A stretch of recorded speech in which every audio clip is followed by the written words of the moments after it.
হারদি হজরতের এখানে উজু এমন, কল এমন, জুতা স্যান্ডেল এমন। বাংলাদেশের এক আলেম বলেন, আমি আরেক আজব দৃশ্য দেখে আসছি, লাকড়ি দিয়ে রান্না করে, রান্নাঘরে গিয়ে দেখি লাকড়িগুলোর যে আটি বড় বড় পোটলা বাঁধা, সব এক মাপের। একটা বড় বিশাল বড় গাঠটি, আরেকটা ছোট, সেটা হবে না। হারদি হজরতের এখানে এই দরবারে এটা চলবে না। ছোট লাকড়ি আলাদা, মোটা লাকড়ি আলাদা, লাকড়ি কাটার মাপ একরকম। আবার বলে একটা গাঠটি খুলে ওখান থেকে কিছু লাকড়ি এনে বাবুর্চি পাকাবে, আজকে আর লাগবে না, আগামীকালকের জন্য, সেটা খুলে রেখে আসবেন, হবে না। ওটাকে আবার সুন্দর করে গুটায়া, একদম গুছায়া তারপরে রেখে আসতে হবে। কোনো মেহমান সারা দুনিয়া থেকে হজরতের এখানে মেহমান যায়, হজরত ঘুমানোর আগে হজরতওয়ালাকে হাতে লিখে, কাগজে লিখে একটা লিস্ট দিতে হবে যে বাংলাদেশ থেকে অমুক আলেম আসতেছেন, উনি এতটায় ল্যান্ড করবেন, ওনাকে এয়ারপোর্ট থেকে আনতে যাবে অমুক, এবং ওনার জন্য এই এই খাবার রেডি আছে, উনি অমুক রুমে ঘুমাবেন। আমেরিকা থেকে যে আসতেছে সে রাত্রি 3টায় আসবে, তাকে রিসিভ করবে অমুক, সে গাড়ি নিয়ে যাবে, সাথে অমুকে যাবে, ওনার জন্য অমুক রুম, এসে তিনি খাবেন, এবং খাওয়া দাওয়ার জন্য এই খাদেম নির্ধারণ করা আছে। হজরতের কাছে দিলে তিনি এক নজর দেখে তারপরে ঘুমাইতে যেতেন। শুনলে কেমন লাগে? মানুষটা কি উচ্ছৃঙ্খল না সুশৃঙ্খল? কতটা সুশৃঙ্খল যে আমরা দেখি নাই, আমরা শুনে শুনে আমাদের কল্পনা জগতে ভাসতেছে, মনে হয় এক সুন্দর জীবন।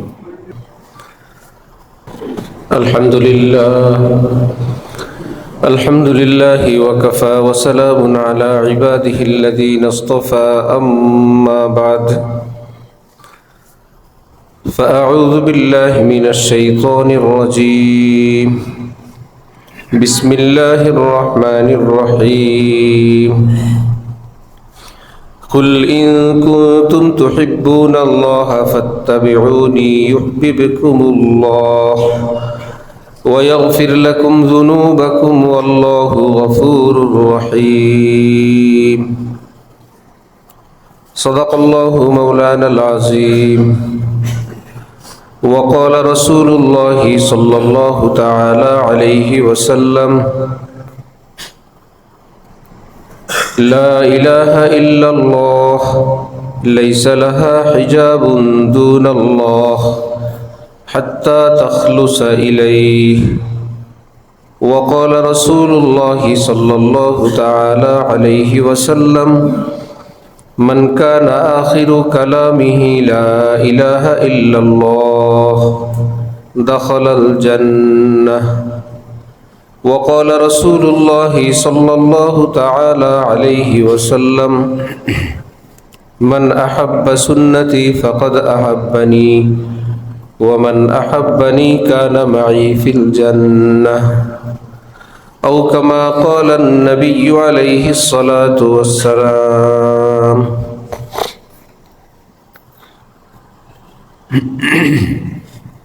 মোহতারাম মুসল্লিয়ানে কেরাম, আমি আল্লাহ পাক রব্বুল আলামিনের পবিত্র কালামের অংশ বিশেষ তেলাওয়াত করলাম এবং হযরত রাসূল করিম সাল্লাল্লাহু আলাইহি ওয়াসাল্লামের কয়েকখানা হাদিস শরীফ পাঠ করলাম।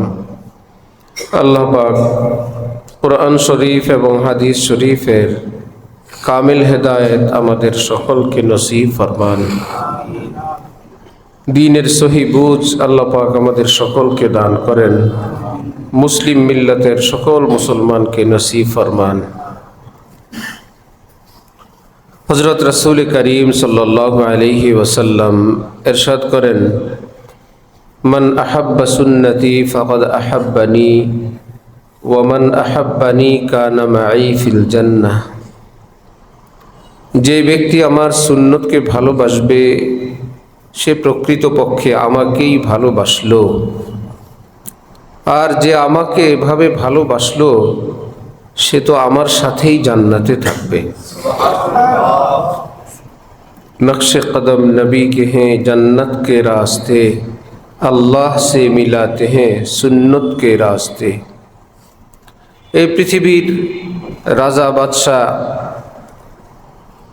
মেজর, জেনারেল ইত্যাদি যারা হয় তাদের বিশেষ পোশাক পরিধান করা অন্যান্যদের জন্য নিষেধ থাকে।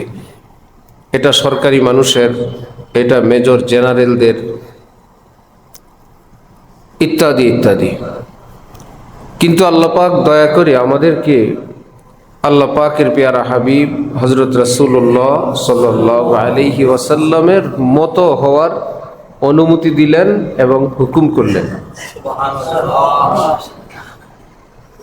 কেউ জিজ্ঞেস করবেন, আপনি নবীর মতো জমা গায়ে দিলেন, আপনি কি নবী?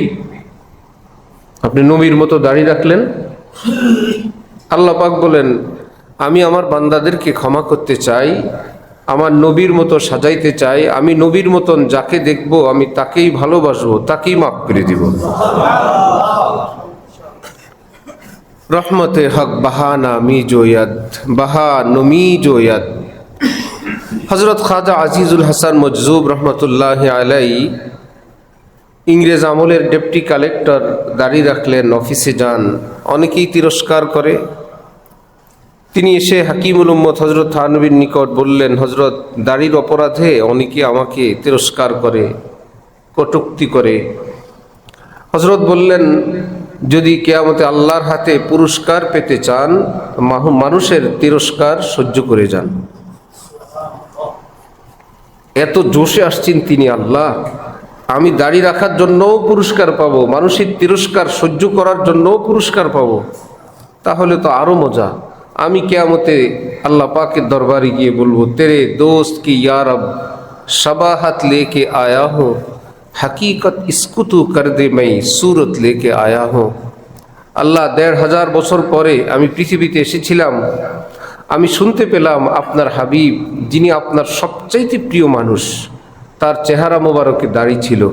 আমি সেই দাড়ির একটা নকল কপি করে আপনার কাছে নিয়ে আসছি।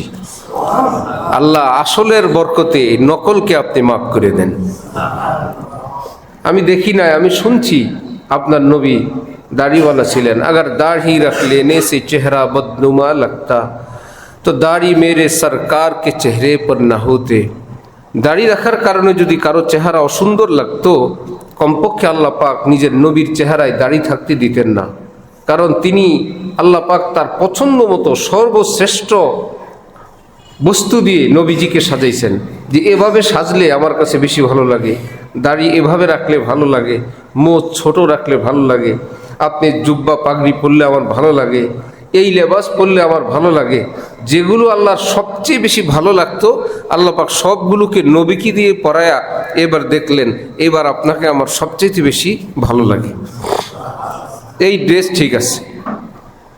এবার আমাদেরকে বললেন, একদল সাহাবা আসলেন, এসে তারা বললেন, আমরা আল্লাহকে ভীষণ ভালোবাসি, আমাদের অন্তরে আল্লাহর জন্য অনেক প্রেম, অনেক ভালোবাসা। তখন আয়াত নাজিল হইল, কুল ইন কুনতুম তুহিব্বুন আল্লাহ ফাত্তাবিউনি ইউহিব্বুকুমুল্লাহ। হে নবী, আপনি এদেরকে বলেন, যারা বলে এলা আমি আল্লাহকে ভালোবাসে, তো ভালোবাসার অর্থ তো তারা যেন আমার ভালোবাসাও পায়। मोहब्बत दोनों आलम में यही जाकर पुकार आई कि जिसे खुद याद यार ने चाहा उसी को याद यार आई। मोहब्बत উভয় পক্ষ থেকে হয়, তাহলে এটা মহব্বত হয়। একজন অপরজনকে মহব্বত করে, অপরজন করে না, এটাকে মহব্বত বলে না। আল্লাহ পাক বললেন, আপনার সাহাবারা বলল তারা আমাকে ভীষণ ভালোবাসে, অর্থ তো এই, আমিও যেন তাদেরকে ভালোবাসি। আমার ভালোবাসা পাওয়ার শর্ত আছে, আমার ভালোবাসা পাওয়ার জন্য একটা শর্ত আছে। কুল, আপনি বলেন, ইন কুনতুম তুহিব্বুন আল্লাহ, সত্যি সত্যি যদি তোমরা আল্লাহকে ভালোবাসো, আল্লাহর ভালোবাসা পেতে চাও, ফাত্তাবিউনি, আল্লাহ পাক তোমাদেরকে আদেশ করেছেন, তোমরা চলো তুম হামারি চলন, তোমরা আমার মতন বেশভূষা চাল চলন চলার জন্য আল্লাহ পাক আদেশ করেছেন। যদি সত্যি আল্লাহকে ভালোবাসো, তাহলে আমার মতো চলো, আমার মতন পোশাক পরো, আমার মতন মাথা থেকে পা পর্যন্ত সাজো। পুরস্কার কি জানো? শর্ত, এই শর্ত পূরণ হয়ে গেলে ইউহিব্বুকুমুল্লাহ, তাহলে আল্লাহও তোমাদেরকে ভালোবাসবেন। এখন তোমরা আল্লাহকে ভালোবাসো, তোমরা যদি নবীর মতো চলো, তাহলে আল্লাহও তোমাদেরকে ভালোবাসবেন। আর তোমাদের জীবনের ভুল বিচ্যুতি থাকতে পারে, ওয়া ইয়াগফির লাকুম যুনুবাকুম, এই পাপিষ্ট মানুষকে ভালোবেসে আল্লাহ বসে থাকবেন না, তাদের জীবনের সমস্ত গুনাহও মাফ করে দিবেন। তাহলে ইত্তেবায়ে সুন্নতের মধ্যে যেমন আল্লাহ পাকের ভালোবাসার ওয়াদা কোরআনে আছে, ঠিক আল্লাহ পাক তার জীবনের গুনাহ মাফ করে দিবেন সেই ঘোষণাও কোরআন শরীফে আছে। ইন কুনতুম তুহিব্বুনাল্লাহ ফাত্তাবিউনি, তাহলে কি ইউহিব্বুকুমুল্লাহ, আল্লাহ পাক তোমাদেরকে ভালোবাসবেন। ওয়া ইয়াগফির লাকুম যুনুবাকুম, এবং তোমাদের গুনাহসমূহ আল্লাহ মাফ করে দিবেন।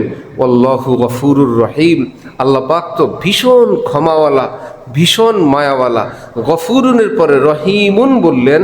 হযরত ওয়ালা করাচি শাহ আব্দুল গনি ফুলপুরি তিনি বলতেছিলেন হযরত ওয়ালা করাচিকে যে গফুরুল ওয়াদুদ গফুরুর রহিম, যে এই যে কোরআন শরীফে আল্লাহ পাক বলেন আমি ক্ষমাওয়ালা, আমি মায়াওয়ালা, আমি ক্ষমাওয়ালা রহমতওয়ালা, এই ক্ষমার পরে মায়ার শব্দ দিয়ে তিনি এই কথা বুঝাইতে চান আমি তোমাদেরকে ক্ষমা করি মায়ার চোটে, আমার মায়ার চোটেই আমি ক্ষমা করে দিয়ে দিই। আর আমার মায়া পাওয়ার জন্য সহজ পদ্ধতি হলো আমার নবীর মতন সাজো, আমার নবীর ড্রেস পরো, নবীর মতন মাথা থেকে পা পর্যন্ত চেহারা সুরত করো, তাহলে আমার মায়া লাগবে। আর যাকে আমার মায়া লাগে তার জীবনে সব গুনাহ আমি মাফ করে দিয়ে দিই। আমি আহাদ, আমি সমাদ, আমার কাউকে জিজ্ঞেস করতে হয় না কেন ক্ষমা করলেন, আমার কাছে জিজ্ঞেস করার কেউ নেই, আমাকে উত্তর দিতে হয় না। আমি একক, একক সত্তা, আমার কোনো দ্বিতীয় কেউ নেই। কুল হুয়াল্লাহু আহাদ আল্লাহুস সামাদ, আমি আহাদ, আমি সমাদ। লাম ইয়ালিদ ওয়ালাম ইউলাদ, কারো বাবার কাছে উত্তর দিতে হয়, কারো সন্তানের কাছে জবাব দিতে হয়। আমার বাবাও নাই, আমার সন্তানও নেই। লাম ইয়ালিদ ওয়ালাম ইউলাদ ওয়ালাম ইয়াকুল লাহু কুফুয়ান আহাদ। আসল কথা হইল আমার মতো পৃথিবীতে আর কেউ নেই। সুবহানাল্লাহ, আমি তো আমি, আমার মতন আর কেউ নেই। ওয়ালাম ইয়াকুল লাহু কুফুয়ান আহাদ, আল্লাহর বরাবর, আল্লাহর মতন আর কেউ নেই। তিনি বলেন যদি তোমরা আমার নবীর মতন সাজো আমি তোমাদেরকে মাফ করব। আল্লাহ আমাদেরকে ইত্তেবায়ে সুন্নত, নবীজির ইত্তেবা করার তৌফিক দান করেন। হযরত মুহিউস সুন্নাহ মাওলানা শাহ আবরারুল হক সাহেব রহমাতুল্লাহি আলাইহি, ওনার উপাধি মুহিউস সুন্নাহ, সুন্নত জিন্দাকারী আল্লাহর ওলি। মুহিউস সুন্নাহ এটা ওনার নাম না, কিন্তু নামের অংশ হয়ে গেছে। ওনার নাম আবরারুল হক, কিন্তু উপাধি মুহিউস সুন্নাহ। মুহিউস সুন্নাহ এরকম অনেক বড় বড় আলেমদের উপাধি ছিল মুহিউস সুন্নাহ, মানে সুন্নত জিন্দাকারী। যেই ব্যক্তি মুসলমানের মধ্যে সুন্নতের ফিকির জাগ্রত করলেন, যিনি মানুষদেরকে এই ফিকির সৃষ্টি করলেন, ঘুমন্ত মানুষদেরকে জাগাইলেন, সে মুহিউস সুন্নাহ আবরারুল হক সাহেব রহমতুল্লাহি আলাইহি। अजीब हजरत बोलते हैं भाई बाड़ी बढ़िया हो, गाड़ी बढ़िया हो, पान बढ़िया हो, पानदान भी बढ़िया हो और अल्लाह का दीन घटिया हो, क्या ये इंसाफ है? ভাইয়েরা, আল্লাহ আমাদেরকে রুচি দিচ্ছেন, আমরা একটু বাড়ি করলে, একটু বাসা ভাড়া নিলে খুঁজতে থাকি সুন্দর কিনা, এটা ভালো কিনা, এটা টাইলস কিনা, যার মতো সাধ্য মতো একটু ভালো খুঁজি। গাড়ি কিনতে যাই তো ভালো গাড়ি দেখি, গাড়িতে চড়তে যাই সেটাও ভালো গাড়ি দেখি। হজরত বলেন এমন কি যারা পান খায়, পান কিনতে গিয়েও দোকানে দোকানে খোঁজে একটু পান খাবে, না ভাই এই পান আমি খাই না, আমি ভালো পান খাই। হজরত বলেন পান দান বি বাড়িয়া হো, শুধু পান না, পান দান কিনবে, পান পরিবেশনের পাত্র সেটাও উন্নত। লেকিন আল্লাহ কা দিন ঘটিয়া হো, কিন্তু ওই রুচিশীল মানুষটার মধ্যে আল্লাহর যে দিন আছে সেটা একদম অনুন্নত, একদম নিম্নমানের। এটা কি ইনসাফ হলো? এটা আল্লাহর দিনের সঙ্গে কি বে ইনসাফি হলো না? अकेला आना है और अकेला जाना है, जिसके साथ रहना है उसके साथ रहो। যে পৃথিবীর বস্তুগুলোকে উন্নত করলাম একটাও তো সাথে যাবে না, যে দিন সাথে যাবে সেটাকে উন্নত করলাম না, যে দিন আমাকে মুক্তি দিবে সেটাকে উন্নত করলাম না, যেগুলো সব টেম্পোরারি অস্থায়ী সেটা উন্নত। একদিনের জিনিস উন্নত, স্থায়ী জিনিস উন্নত না। কত বড় বোকামির কথা, কত বড় ভুলের কথা। তো হজরত বলতেন যে ভাই যে বাড়ি বাড়িয়া হো, গাড়ি বাড়িয়া হো, পান বাড়িয়া হো, পান দান বি বাড়িয়া হো। এমন এক মানুষ ছিলেন যখন ভারতে হজরতের ইন্তেকাল হয়, যে আশপাশের হাজার হাজার হিন্দুরা শুধু অঝরে কাঁদতেছিল, ইয়া আদমি নেই থা, দেবতা থা, দেবতা থা। তারা বলতো এরকম মানুষ হয় না, দেবতা ছিলেন। রাস্তা দিয়ে যাওয়ার সময় দূর দূর থেকে হিন্দুরা সেজদায় লুটে পড়তো, একে অপরকে বলতো যে ভাই একে সম্মান করো, সেজদা করে, কেউ মাটিতে পড়ে যায়, কেউ আদব আদব বলে, কেউ মাথা ঝুঁকায়, আর একে অপরকে বলতেন ইয়া আদমি নেহি দেবতা হে, দেবতা হে, এই লোক কোনো সাধারণ মানুষ না, এ দেবতা, তাকে সেজদা করো। তো হযরত বলতেন যে ভাইয়েরা 3টা সুন্নতের উপর আমল করো। এত এক সুশৃঙ্খল মানুষ এই জগতে ছিলেন, যারা সেখানে গেলেন হারদুইতে ভারতের, এসে বললেন আল্লাহু আকবার। হযরতের মাদ্রাসা, উজুখানায় আমরা যেভাবে উজু করি হযরত এটাকে শক্তভাবে নিষেধ করতেন। একান্ত যদি এই কল ছেড়ে উজু করতেই হয়, হযরত শিখাইতেন যে ভাইরা যে হামারি 3 গুনাহ।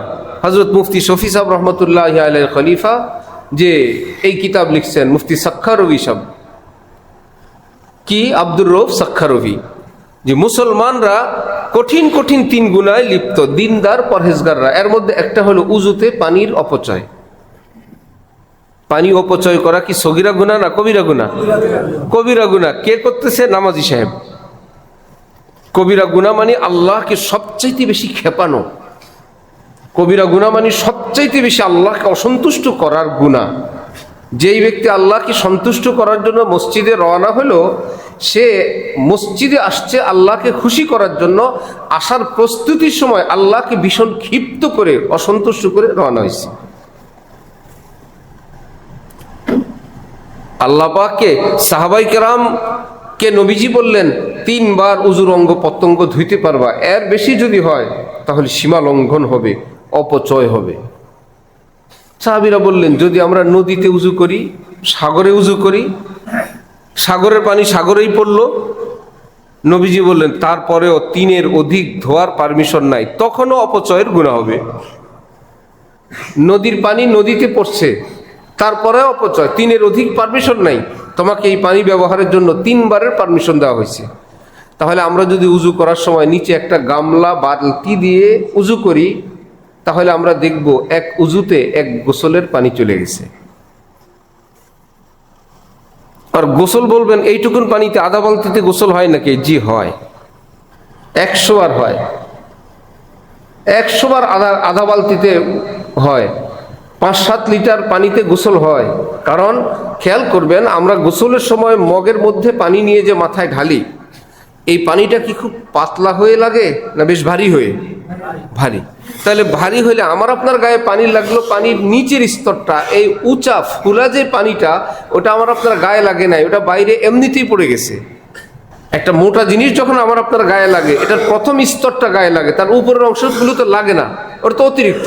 তা আমরা যেভাবে পানি ঢালি, শাওয়ার তুলনামূলক সহজ। যে ভালো শাওয়ারগুলো আছে একদম চিকনা, অল্পতেই দেখা যাবে পুরো শরীর ভিজে গেছে। আর মগ দিয়ে দিলে বাচ্চারা বা বড়রাও আছে, কি দেয় মগ, নামমাত্র পানি একটু টাচ লাগে, সব পানি পিছনে পড়ে গেছে, নামমাত্র একটু পানি লাগলো গায়ে আর সব পানি ধপধপ করে পড়ে গেছে। এটাও কিন্তু গোসলের সহি পদ্ধতি না, এখানেও অপচয় হয় প্রচুর। গোসল শব্দ আর মাসেহ শব্দ আরবিতে, মাসেহ অর্থ হলো কোনো একটা কিছু মোছা। যেমন মাথা মাসেহ করব, তাহলে ভিজা হাত দিয়ে আমি মাথাটার মধ্যে একটা ডলা দিব, এটার নাম মাথা কি করা? মাসেহ করা। আবার হাত ধুতু করব, হাত ধোবো, তাহলে কি করলে আমার নাম হবে হাত ধুইলাম? আমি এই ভিজা হাত দিয়ে ডলা দিলাম, এটার নাম ধোয়া না, এটা কি হলো? মাসেহ। ভাই শরীয়তে কি হাত মাসে না হাত ধোয়া? এখন কি করলে আমার নাম হাত ধোবো? 1 নম্বরে একদম কনুই সহ আঙ্গুল পর্যন্ত সবটা জায়গায় পানি পৌঁছাবো। এটা তো আমি পানি ডলে ডলে মুছাইতে পারি ভিজা হাত দিয়ে, কিন্তু শরীয়ত বলে এটার নাম হবে মসে। এইটুকুন পানি দাও যাতে সব অঙ্গে পানি লেগে কিছু ফোঁটা পড়ে, কিছু পানির ফোঁটা কি হয়ে যায়? পড়ে যায়। তাহলে এটার নাম হবে কি? মসে না ধোয়া? এটার নাম হয়ে যাবে তখন ধোয়া। আর যদি খালি ভিজা অংশ, ভিজা হাত দিয়ে আরেকটা শুকনা হাত অংশ ভিজাইলাম, এমনকি সবটা ভিজে গেছে, এটার নাম ধোয়া হয় নাই।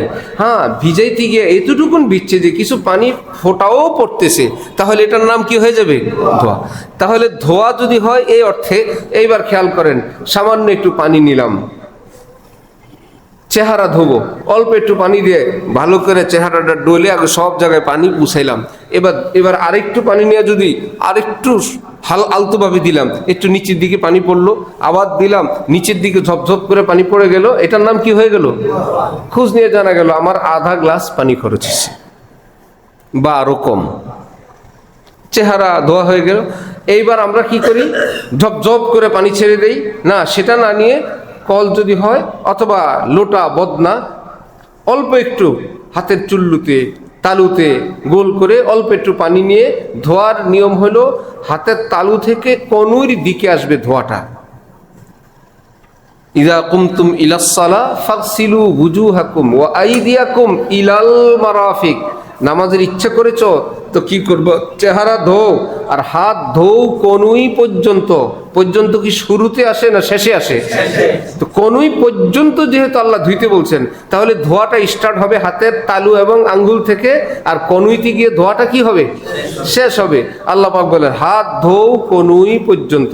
তাহলে হাতের তালুতে একটু পানি নিলাম, আলতু করে এটাকে নিচের দিকে কনুইর দিকে দিয়ে দিলাম, বাম হাত দিয়ে এটাকে সহযোগিতা করে সবটাকে ঘষে কনুই সহ নিলাম। এবার আবার একটু দিলাম, আবার 3 চুমুক পানি, 3 তালুতে একটু পানি নিলে হাত ধোয়া শেষ। আবার এইটুকুন দিয়ে আরেক হাত ধোয়া শেষ। এইবার একটা হাতে পানি নিয়ে ভিজাইলাম, মাথা মশে শেষ। একইভাবে যত্ন সহকারে পা ধুইলাম। বলেন তো পানি কি অনেক বেশি লাগবে না অল্প? আমরা যারা পারি না, আমরাও পারি, পানি যদি নাই খবর আসে পানি নাই, পানি শেষ। এই কোনো একটা কলের মধ্যে অল্প অল্প করে পানি পড়ে, ওই লোকের কিন্তু ওই দিনের ফরজের এলিম বাইর হয়ে যায় যে আমি পারবো, ঘষে মশে উজু করতে পারবো। পারে কি না? পারে। যেদিন বাসায় পানি নাই ওই দিন বলে যে এই পানি আবার আরেক জায়গায় রাখো, এটা আরেক জায়গায় রাখো, ব্যবহৃত পানিও রাখো, আর এক জায়গায় ভালো করে ঢাললে ময়লা হইলেও চলে যাবে।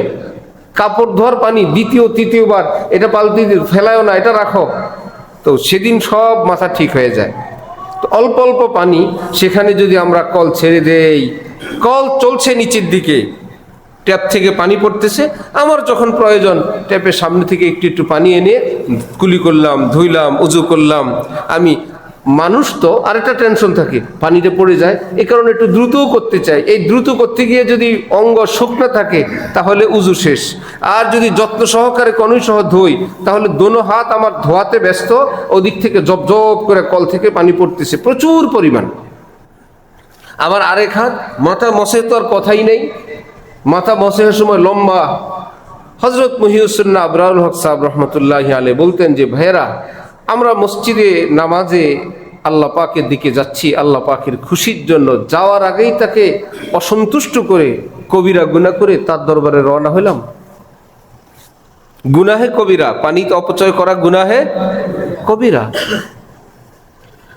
তো হারদি হজরতের ওখানে লোটা সবাই বদনা দিয়ে উজু করে। কেউ গিয়ে দেখে ওই বদনাগুলো শত শত বদনা এক সারিতে আরেক সারিতে দেওয়া, সবগুলোর এই পানি পড়ার যে নল, বদনার যে নল থাকে বা যাই থাকে শব্দ, ওইটা সব একদিকে সাজানো। নব আগন্তুক কোনো মেহমান গিয়ে বললেন এগুলো এত সুন্দর করে কে রাখছে? তো ওখানে লোকেরা বলে সবাই নিজেরটা নিজে রাখছে। ছাত্ররা, মেহমানরা যারা আসে সবাই উজু করে, সবাই হজরতের নিয়ম সবগুলো জিনিসকে ভাঁজ করে এভাবে রাখো। জুতাগুলো সারিবদ্ধ একদম সিরিয়ালে, সব জুতা স্যান্ডেল, এগুলো কে রাখলো? বলল এখানে এভাবেই থাকে। আবার হঠাৎ কেউ গিয়ে জিজ্ঞেস করতো আজকে কি কোনো রাজা বাদশা আসবেন এখানে? কেন? পুরা মাদ্রাসা মসজিদ এত সুন্দর পরিপাটি, সাজানো গুছানো, সব কিছু সুন্দর। তখন বলা হয়তো না, আমাদের এখানে সারা বছর এমনই থাকে। রাজা বাদশা আসবে কেন? পরিষ্কার পরিচ্ছন্নতা কি রাজা বাদশার জন্য না আমাদের নিজের জন্য? আশ্চর্য! মুসলমান পরিষ্কার পরিচ্ছন্নতা কেউ তো মাশাআল্লাহ স্বভাবগতই, কেউ নিজেদের অভ্যাস, আর অধিকাংশই পরিষ্কার পরিচ্ছন্নতা করে। কেউ আসবে, কেউ দেখবে, কাউকে জানানোর জন্য, কাউকে দেখানোর জন্য। ইসলামের এই অভ্যাসটা, এটা কি কাউকে দেখানোর জন্য না নিজের জন্য? নিজের জন্য। আর তাহারাতু শাতরুল ঈমান, পবিত্রতা ইমানের অঙ্গ। হাদিসে আছে আল্লাহু নাজিফুন ইউহিব্বুন নাজাফা, আল্লাহ পাক অত্যন্ত পরিচ্ছন্ন, তিনি পরিচ্ছন্নতা পছন্দ করেন। যেখানেই পরিচ্ছন্নতা পান সেখানেই সেটা তিনি খুশি হন, যে এই জায়গাটা আমার পছন্দ, এই মানুষের জামাটা পছন্দ, তার টুপি পছন্দ, তার পোশাক পছন্দ, তার ঘর বাড়ি অফিস আদালত পছন্দ। এগুলোকে আমরা তো নিয়ে গেছি স্টাইলে, যে এটা একটা স্টাইল, এটা একটা সিস্টেম। একই জিনিস যদি কেউ নিয়ে যায় যে আমি আমার ঘর বাড়ি পোশাক পরিচ্ছদ যদি সুন্দর রাখি, আল্লাহ পাক দেখলে খুশি হবেন, আমি আল্লাহর খুশির জন্য সব কিছু সাজায় গুজায় রাখি। হারদি হজরতের এখানে উজু এমন, কল এমন, জুতা স্যান্ডেল এমন। বাংলাদেশের এক আলেম বলেন, আমি আরেক আজব দৃশ্য দেখে আসছি, লাকড়ি দিয়ে রান্না করে, রান্নাঘরে গিয়ে দেখি লাকড়িগুলোর যে আটি, বড় বড় পোটলা বাঁধা, সব এক মাপের। একটা বড় বিশাল বড় গাঠটি আরেকটা ছোট, সেটা হবে না। হারদি হজরতের এখানে এই দরবারে এটা চলবে না।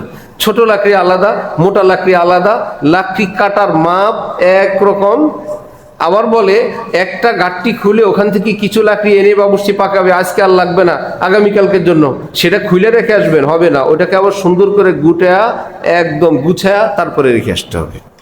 কোনো মেহমান সারা দুনিয়া থেকে হজরতের এখানে মেহমান যায়, হজরত ঘুমানোর আগে হজরতওয়ালাকে হাতে লিখে, কাগজে লিখে একটা লিস্ট দিতে হবে যে বাংলাদেশ থেকে অমুক আলেম আসতেছেন, উনি এতটায় ল্যান্ড করবেন, ওনাকে এয়ারপোর্ট থেকে আনতে যাবে অমুক, এবং ওনার জন্য এই এই খাবার রেডি আছে, উনি অমুক রুমে ঘুমাবেন।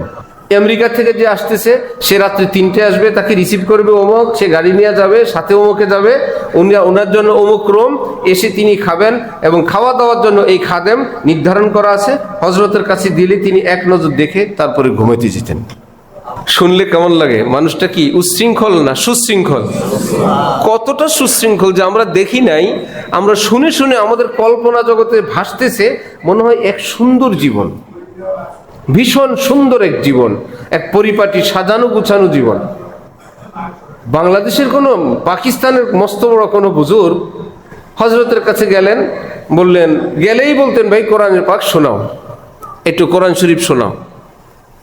বাংলাদেশে আসলে এক মাদ্রাসায় গেলেন, ছাত্রদেরকে শোনাও ভাই, ছাত্রদের পড়া অশুদ্ধ, একটু ভুল আছে। ওস্তাদজি কোথায়? আস্তে কথা বলেন। ওস্তাদজি কোথায়? আপনি পড়েন। এখন উস্তাদজির মধ্যেও সেই ভুল। এখন হারদি হজরত বললেন যে ভাই, ঘটনা তো অনেক পিছন থেকে আসছে, এই ঘটনা তো কোন উস্তাদ থেকে আসছে এই ভুল আল্লাহ পাক ভালো জানে। ছাত্রের মধ্যে যেই বরাবর ভুল, উস্তাদের মধ্যে গিয়ে দেখা গেল ওই বরাবরই কি ভুল। তাহলে এই ভুলটা ছাত্রের মধ্যে তার নিজের না উস্তাদের? এখন বলে আমি আর কত পিছনে যাব, আল্লাহ জানে, বহুত দূর সে আই ভাই ইয়ে গালাতি, ছাত্রের মধ্যে অনেক দূর। এখন বড় বড় আলেম, ভাই শোনাও, ভাই শোনাও। বললেন, রেজাল্ট বললেন, 5 ভরকা তো হ্যাঁ, আলা দরজে কা নেহি। 5 নম্বর তো পাইছ, উন্নত মানের তেলাওয়াত হয় নাই। নামাজ হয়ে যাবে, চলে। আরব দেশে এটাকে বলে এমসি। এই জিনিসটা চলে কিনা, আমরা যেটা বলি চলি, আরবরা বলে এমসি, চলবে। চলে মানে তো জিনিসটা উন্নত না। যখন আমরা কোনো একটা জিনিসের নামে নেহা চলে, এটার নাম কি উন্নত? তো হজরত তেলাওয়াত শুনে বললেন, হ্যাঁ চলে, কিন্তু উন্নত না। বড় এক শায়েখ গেলেন, হজরতওয়ালা করাচি, সারা পৃথিবীতে তার ভক্তবৃন্দ, বললেন যে কোরআনে পাক শোনাও। এখন কোরআন শরীফ শুনে ওনার রাডারে ধরা পড়ছে যে কোরআন শরীফ আরো মস্ক করতে হবে। বুড়া মানুষ গেছেন, এত বড় শায়েখ গেছেন, ভাই কোরআন শরীফ শোনাও। ওনার কাছে পাশ করার লোক তো পৃথিবীতে কম। আমাদের এক উস্তাদ ছিলেন ঢালকানগরে, আমরা কিতাব বিভাগে পড়ি, উনি কোরআনে পাক পড়ান, মস্ক করান। এখন তো কোরআনে পাকের মস্ক মাদ্রাসা থেকে উঠে গেছে, মাওলানা সব হয়ে গেছে, তেলাওয়াত শুদ্ধ না।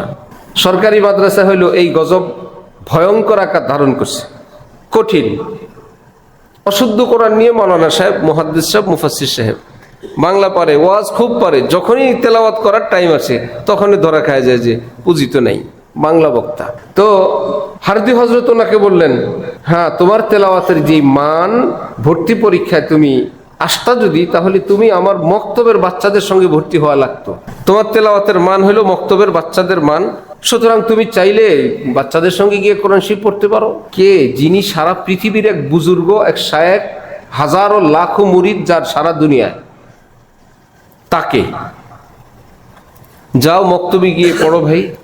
আর যদি তুমি চাও যে তুমি বড় মানুষ, মুরব্বী মানুষ, যে স্পেশালভাবে কোনো রুমের মধ্যে কোনো উস্তাদজি ঠিক করে দেই, তুমি সেখানে কোরআনের পাক ঠিক করো। এটা ছিল ওনার জন্য ছোটোখাটো একটা পরীক্ষা, যে আমারও তো একটা ব্যক্তিত্ব আছে, মান সম্মান আছে, গোপনে ঠিক করি। এটা বললে তাহলে বুঝতেন যে ভিতরে এখনো আছে। হজরত ওয়ালা করাচি বললেন, না হজরত, আমি যেই নাম্বার পাইছি, বাচ্চাদের সঙ্গে পড়ার নাম্বার পাইছি, আমি বাচ্চাদের সঙ্গে গিয়ে পড়বো। আমি যেই ক্লাসে উত্তীর্ণ হয়েছি, আমি সেই ক্লাসে গিয়ে কোরআন শরীফ পড়বো। শায়েখও কেমন শায়েখ, ঠিক হ্যাঁ যাও, মক্তবে পাঠিয়ে দিয়েছেন। এত বড় শাইখুল মাশায়েখ, আল্লাহর কুতুবকে, যাও মক্তবে গিয়ে সারাদিন পড়ছেন কোরআন শরীফ, ঠিক করো বাচ্চাদের সঙ্গে। তার মানে যে আল্লাহ দ্বীন শিখার ক্ষেত্রে নিজের আমিত্ব বড়ত্ব এটা মিটানো চাই। হযরত ইমাম মালিক রহমতুল্লাহ আলাইহির নিকট সেই যুগের বাদশাহ হারুন, ইসলামী জগতের এক প্রসিদ্ধ বাদশাহ, উনি বন্ধু মানুষ, বললেন, হযরত ইমাম মালিককে আপনি যদি একটু তশরিফ নিয়ে আসতেন, আমাকে একটু হাদিস পড়াইতেন, আমি আপনার কাছে একটু হাদিস শিখতাম। তাহলে বাদশাহ নিজের দরবারে বসে এলেমকে ডাকতেছে যে আমার দরবারে আসেন। ইমাম মালিক জবাব দিছে, আল ইলমু ইউতা, এলেমের কাছে আসতে হয়, এলেম কারোর কাছে যায় না। বাবা রে, বাদশাহ হারুন তো বুঝছে যে একদম শেষ, একদম বেয়াদবি হয়ে গেছে। আল ইলমু ইউতা, এলেমের কাছে যেতে হয়, এলেম কারোর কাছে যায় না। এবার ইমাম মালিকের দরবারে বাদশাহ হারুন পৌঁছে গেছে।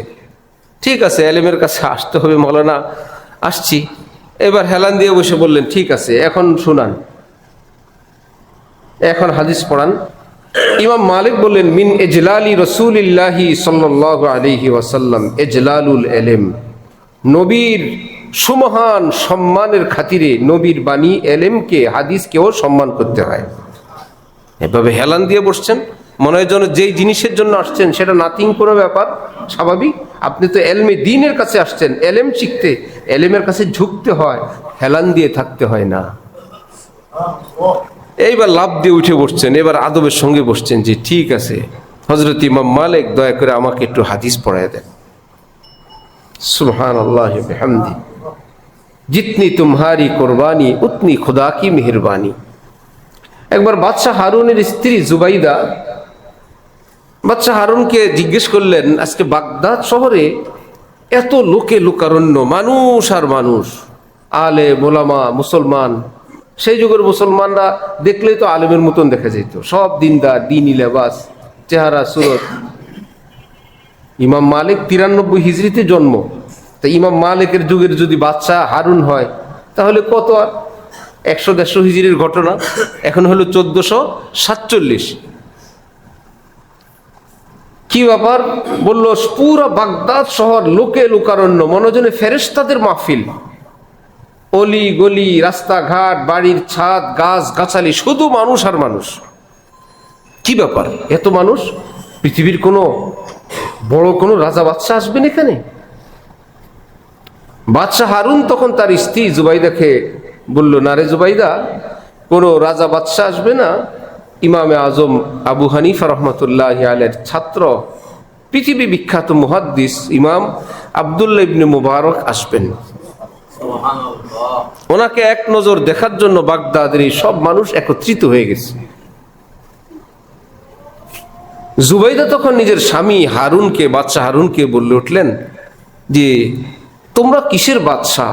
আসল বাদশাহ তো তাহলে তারাই প্রকৃত বাদশাহ, যাদেরকে এক নজর দেখার জন্য এত সব মানুষগুলো এইভাবে অধীর অপেক্ষায় অপেক্ষমান। বাদশাহ হারুন তখন তার স্ত্রীকে বলছিলেন, দিনদার, পরহেজগার, তাহাজ্জুদ গুজার এক বাদশাহ।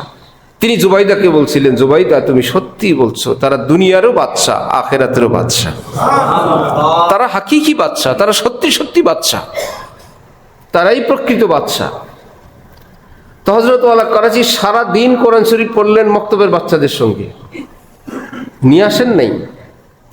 হযরত আব্দুল কুদ্দুস গঙ্গুহি রহমতুল্লাহি আলাইহির এক খলিফার নিকট হজরতের নাতি আসছেন, আব্দুল কুদ্দুস গঙ্গুহির খলিফা, তার কাছে আসছেন আব্দুল কুদ্দুস গঙ্গুহির নাতি।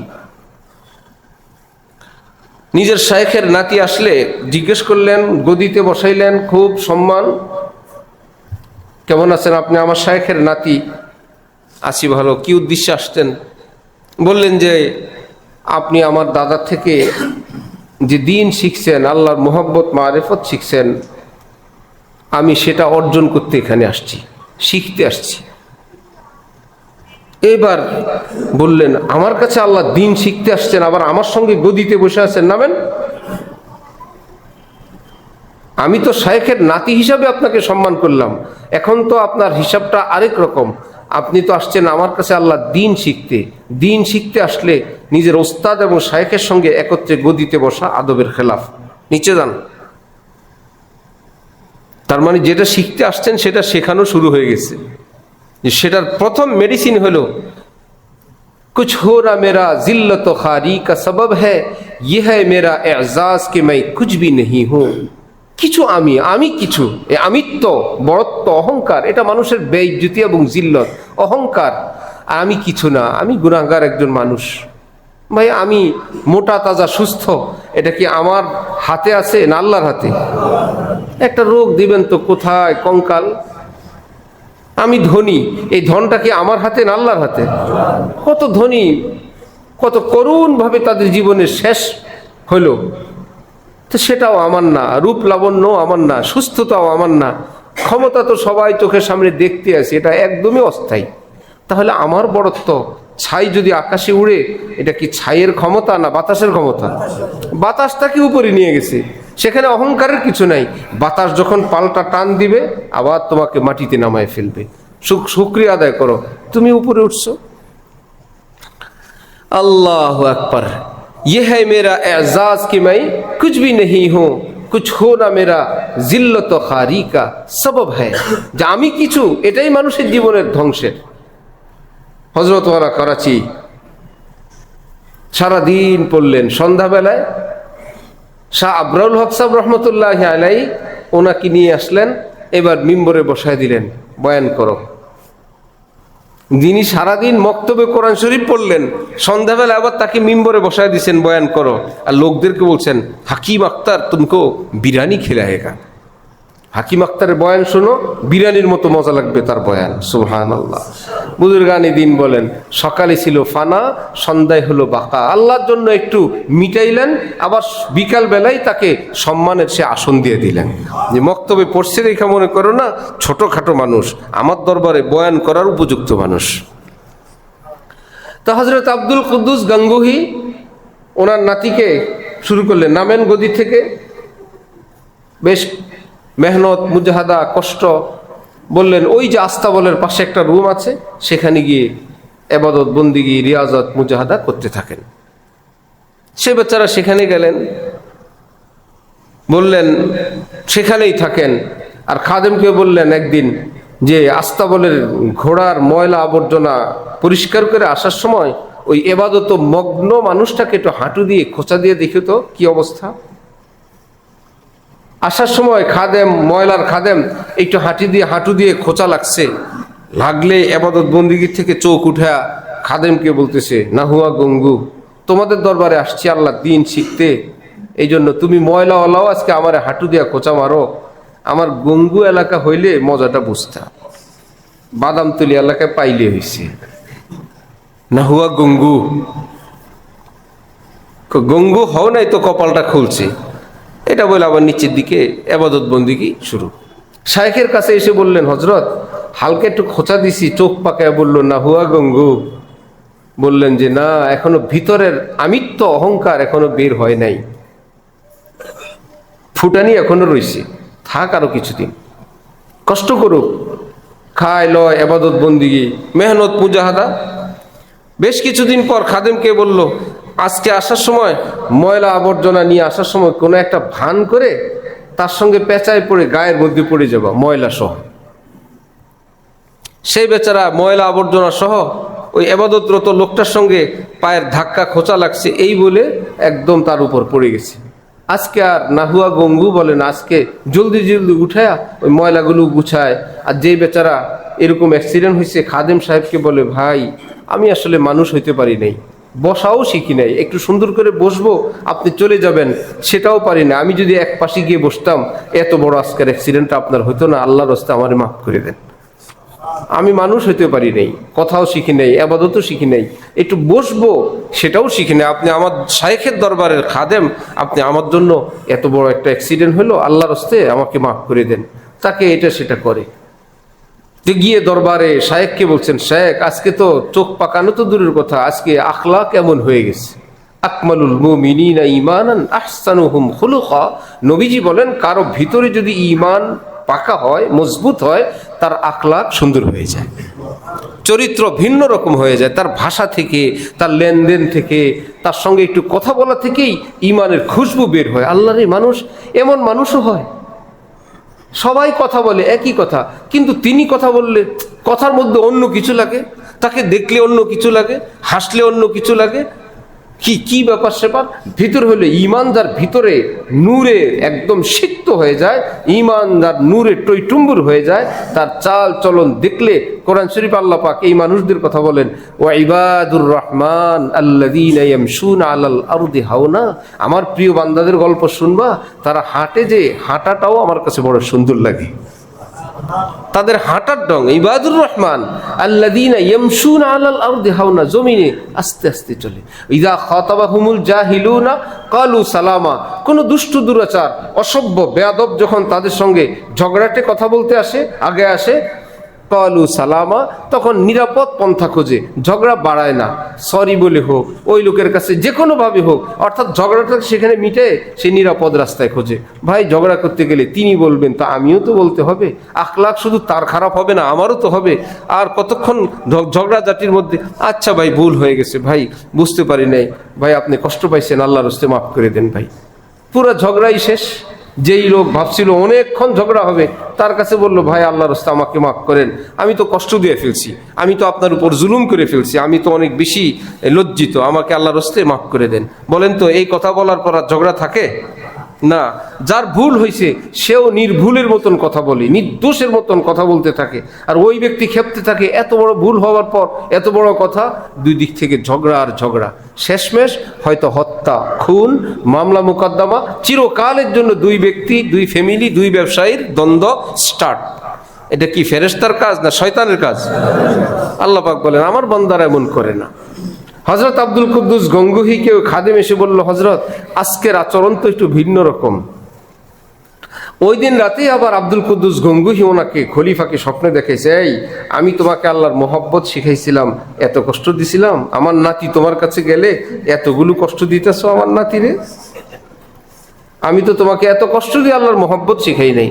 শেষের বেলা দিনের বেলা ডাকছেন, ডেকে আল্লাহর উপর ভরসা করে খেলাফত দিয়ে দিচ্ছেন, যাও তুমি আল্লাহর দ্বীন মানুষকে এখন শিখাও। আল্লাহ পাক তোমাকে সেই যোগ্যতা দান করছেন। আমার ভাইয়েরা, এই এক কিবির, এক অহংকার, এটা মানুষের জীবনে ভয়ঙ্কর ক্ষতি। কোরআন শিখবে, কোন আলমি দ্বীনের কাছে যাবে, শরম লাগে, আমি যদি পারি না, এটা হুজুর যদি জানে, এলাকাবাসী যদি জানে। অথচ এলাকাবাসীর সবাই যাকে সম্মান করে, ইজ্জত করে, সেই মানুষটা যদি কোনো আলমি দ্বীনের কাছে এসে কোরআন শরীফ মস্ক করে, বলেন তো আপনারা ইজ্জত কমে না বাড়ে? যতই সে ছোট হবে, যেহেতু ছোটটা আল্লাহর জন্য, মান তাওয়াজা লিল্লাহ রাফাহুল্লাহ, আল্লাহর জন্য যে ছোট হয়, নবীজি বলেন নো টেনশন, তোমার ইজ্জত আল্লাহ বাড়াবেন। তুমি ছোট হও, হুজুর আমাকে একটু শিখান। এখন সূরা কেরাত শিখে, এখন আলহামদুলিল্লাহ শিখে, আরেকদিন গিয়ে দেখলেন রুকু শিখে। দেখনেওয়ালারা তারা লজ্জা দিবি তো দূরের কথা, তারা নিজেরা লজ্জিত হয়। আল্লাহ, আখেরাতের ফিকির আমার মধ্যে তো এইটুকুনো পয়দা হয় নাই। আল্লাহরে কিভাবে নামাজ শিখে, উনি তো শিখতে শিখতে সবই শিখে গেল, আমি তো কিছুই শিখতে পারলাম না। তাহলে আল্লাহর জন্য ছোট হওয়ার মধ্যে কোনো শরম নাই, কোনো লজ্জা নাই।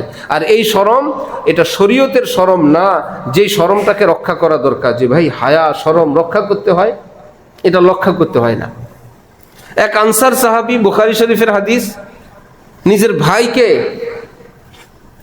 যে বেশি লজ্জা করে, এই জন্য তাকে একটু শাসন করতেছিলেন, বেশি শরম পাও তুমি। নবীজি পাশ দিয়ে যাওয়ার সময় দেখলেন এক ভাই আরেক ভাইকে শরম কমানোর জন্য বয়ান করতেছে। দা ফাইনাল হায়া মিনাল ইমান, এই বক্তা ওয়াজ ছাড়েন, শরম থাকা ভালো। লজ্জা শরম এটা ইমানের অংশ। আপনার লজ্জা শরম কমাইতে চান, সেই লজ্জা কোন লজ্জা? যে ভাই লজ্জা ইমানের অংশ। কোরআন শরীফ শিখতে লজ্জা লাগে, এটা ইমানের অংশ? আলেমের কাছে যাইতে লজ্জা লাগে, এটা ইমানের অংশ? ইমানের অংশ কোন লজ্জা? আপনি একজন থেকে টাকা পাবেন, আপনি গিয়ে মুখের উপর চোখের দিক তাকায়া টাকা দেন, এই কথা বলতে আপনার শরম লাগে। নবীজি বলেন এটা ইমানের অংশ। পাওনাদার হয়েও আপনি যার কাছে পাবেন তার কাছে বলতে আপনার শরম লাগে, ওই ভাইটা দিল না, আমি কেমনে যাই, আপনার শরম লাগে, এটা ঠিক আছে। সুবহানাল্লাহ বিহামদি। যে একজন মানুষ বড় মানুষকে কথা বলবো, তাকে এটা বলতে আপনার আনইজি ফিল হয়, ঠিক আছে, একজন বড় মানুষের সম্মান রক্ষা করতে হয়, তাকে অসম্মান করতে হয় না, সে ভুল করলেও। এই লজ্জা এটা ইমানের কি অংশ। আল্লাহ আল্লাহ দেখতেছেন, আমি গুনাহ করব, আমার তো শরম লাগে, আল্লাহর সামনে কেমনি গুনাহ করি, এই শরম ইমানের অংশ। কেউ নাই, একা একা খাবো, বাম হাতে খাই, আল্লাহ তো দেখেন, ডান হাতে খাওয়া সুন্নত, এই লজ্জা এটা ইমানের কি অংশ। তার মানে আরেকটা সংক্ষিপ্ত ভাষা হলো যে যেই ব্যক্তির গুনাহ করতে লজ্জা লাগে, এই লজ্জা এটা আল্লাহর পছন্দের লজ্জা, এটাই হলো প্রকৃত শরম, এটাই প্রকৃত হায়া। গুনাহ করতে হায়া হয় না, কিন্তু ইবাদত বন্দেগী করতে শরম লাগে, মাকে সালাম দিতে, বাবাকে ভাইয়াকে সালাম দিতে শরম লাগে, এই শরম লজ্জা এটা শরীয়ত সম্মত না, এটা পরিত্যাজ্য, এটা বর্জন করা চাই।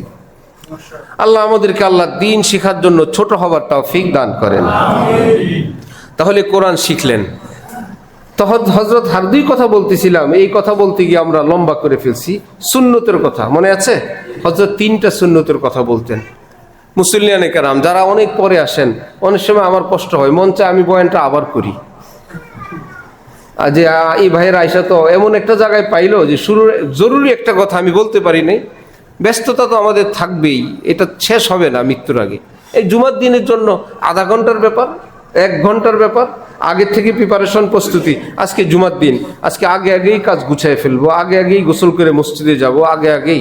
বয়ানের অপেক্ষা করা জরুরি না, আপনি আল্লাহর ঘরে আসলেই আপনার জন্য নেকি লেখা শুরু হয়ে যাবে। যে বয়ান শুরু হবে কয়টা সেটা তো জরুরি না, আল্লাহর ঘরে চলে আসলেন, দুনিয়া এক টুকরা জান্নাত, সেখানে চলে আসলেন, দুনিয়ার ভিতরে এক টুকরা জান্নাতে আপনি প্রবেশ করলেন। প্রবেশের সময় যদি নিয়ত করলেন আল্লাহ আপনার ঘরে যতক্ষণ থাকবো ততক্ষণের এতেকাফের নিয়ত করলাম। যারা আরবি পারে, নাওয়াইতু সুন্নাতাল ইতিকাফ মা দুমতু ফি হাদাল মসজিদ, আপনি মনে মনে এটা বলতেও হবে না যে যা শব্দগুলো বললাম, অর্থাৎ আল্লাহ নফল ইতিকাফের নিয়ত করলাম, এটা পারবেন না? মসজিদে প্রবেশের সময় নফল ইতিকাফের নিয়ত করলাম, পারবেন না? মেয়াদ কতক্ষণ? যতক্ষণ আমি থাকবো ততক্ষণের। নামাজ পড়তে আসছি ততক্ষণের এতেকাফ। তাহলে আপনি একজন মুতাকিফ, এতেকাফওয়ালা হিসাবে আপনার আমলনামায় যতক্ষণ আছেন ততক্ষণ, একবার লিখবে না, যতক্ষণ থাকবেন ততক্ষণ লেখা হইতেই থাকবে। কারণ এই মুহূর্তেও এতেকাফে আছেন, তো এই মুহূর্তে আমল কি লিখবে না ফেরেশতা? জি, এতেকাফে আছেন। পরের মুহূর্তে কি অবস্থা আছে? এতেকাফে আছে, আবার লেখো, আবার লেখো, আবার লেখো, লিখতেই থাকবে। তো হযরত 3টা আমলের কথা বলতেন। সালাম দেওয়া, আগে আগে সালাম দেওয়া, আসসালামু আলাইকুম ওয়া রাহমাতুল্লাহ বলি তো আমরা। এখানে 2টা ভুল। একটা হলো এখন কমে গেছে, আসলা, কেউ বলে আসসালামু আলাইকুম, অনেকে তো আসসালামু আলাইকুম বলে। আমাদের রাজনীতিবিদদের সালাম শুনলে চোখে পানি চলে আসে। আর একটা মুসলিম দেশের রাজনীতিবিদ একটা সহি শুদ্ধ সালামটুকুন যদি দিতেন, আসসালামু আলাইকুম, শব্দ কি? আসসালা, আসলা না, কে শিখাবে তাদেরকে? দরকার ওইরকম ইমাম মালিকের, ঠিক না? শব্দ কি আসলা না আসসালা? আসসালামু আলাইকুম, ঠিক আছে, আসসালামু আলাইকুম। ভুল যে 2টা হয়, একটা হলো আসলা আর হলো মো, আসসালাম মো আলাইকুম। আসসালাম মো না মু? এই মুহিউসুন্নাহ আবরাল হক সাহেব বলতেন, এই মু বলতে গিয়া আলহামদু আর আসসালাম মু, এটাকে পারে না, কষ্ট হয়। মো আলাইকুম, আসসালাম মু আলাইকুম, হুজুর বলেন আসসালাম মু, মুসল্লি বলে আসসালাম মো। তো হযরত বলতেন 1-এর পরে ক্লাস কি? ক্লাস, এটা ইংরেজিটা তো ক্লাস 2 বলে না, কেউ বলে ক্লাস 2, ওয়ানের পরে কোন ক্লাস? হযরত বলেন ইংরেজিটা তো খুব সুন্দর করে গোলগাল করে বলো, 1 2। ওয়ানের পরে কি? Two two. কেউ টু কে টো বলে, টোতে পড়ে, সবাই বলে টুতে পড়ে। টু যেরকম গোল গাল চিকন টু অর্থাৎ রস্যৌকার দিকে, তাহলে আসসালামু ম রস্যুকার মু না ম ওকার ম রস্যুকার মু অর্থাৎ মিমের উপর পেশ। আসসালামু বলি তো, আলাইকুম, আলহামদু, দলিল্লাহ না দুলিল্লাহ, আলহামদু লিল্লাহ, আলহামদুলিল্লাহ না আলহামদুলিল্লাহ। মনে থাকবে ইনশাআল্লাহ। হযরত বলতেন সহি শুদ্ধভাবে সালাম দেওয়া, সবাই একে অপরকে সালাম দেব, কেমন ইনশাআল্লাহ?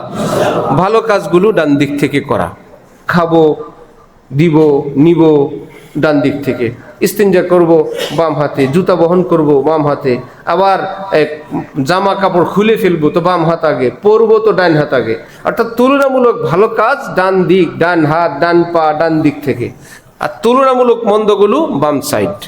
2 সুন্নত, 1 নম্বরে সালাম, 2 নম্বর ডাইন বাম। তৃতীয়ত হযরত বলতেন যে ভাই উপরে উঠতে আল্লাহু আকবার, মাঝে মাঝে বললাম, নিচে নামতে সুবহানাল্লাহ, সমতলে লা ইলাহা ইল্লাল্লাহ। উদ্দেশ্য হলো সব সময় আল্লাহ পাকের একটা স্মরণের অভ্যাস করা। আল্লাহ আমাদেরকে, আমাদের সবাইকে তৌফিক দান করেন। ওয়া আখিরু দাওয়ানা আলহামদুলিল্লাহি রাব্বিল আলামিন।